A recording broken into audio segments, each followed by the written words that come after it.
quiero comentarle la enorme preocupación que existe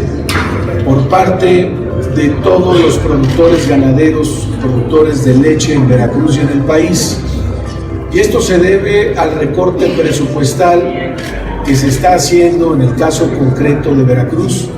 por encima de 50 millones de pesos del ejercicio 2016, y que está afectando en este momento a más de 8,000 familias veracruzanas. Y hoy la Cedesol y hoy Liconza, de forma insensible, han hecho un recorte que me queda muy claro que es un recorte hecho en un escritorio, sin un sentido social, y nos parece sumamente insensible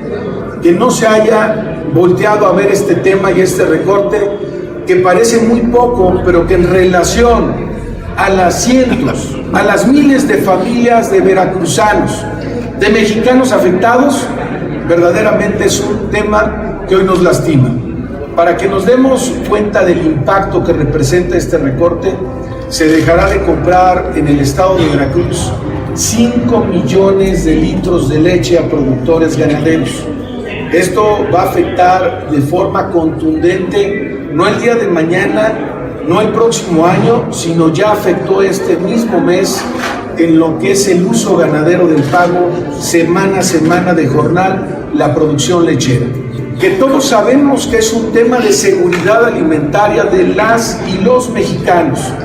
Y lo digo así con esa seriedad porque nos parece verdaderamente lastimoso que se esté pensando en importar leche en polvo cuando en México, en Veracruz, en Jalisco, en diversas regiones del país tenemos todas las condiciones para dar la producción. Quiero ratificarles que ya hemos llevado a cabo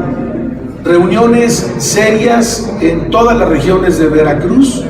y se ha manifestado un descontento claro y contundente a la autoridad federal, como es el caso de Liconza, y obviamente hacemos un llamado muy serio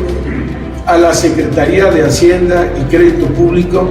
y un llamado y un exhorto muy profundo al secretario de la Cedesol, que los recortes no pueden ser recortes que afecten a la ciudadanía, y que en eso vamos a estar obviamente muy sensibles los diputados federales, dándole seguimiento puntual a un tema que nos lastima a todos los mexicanos.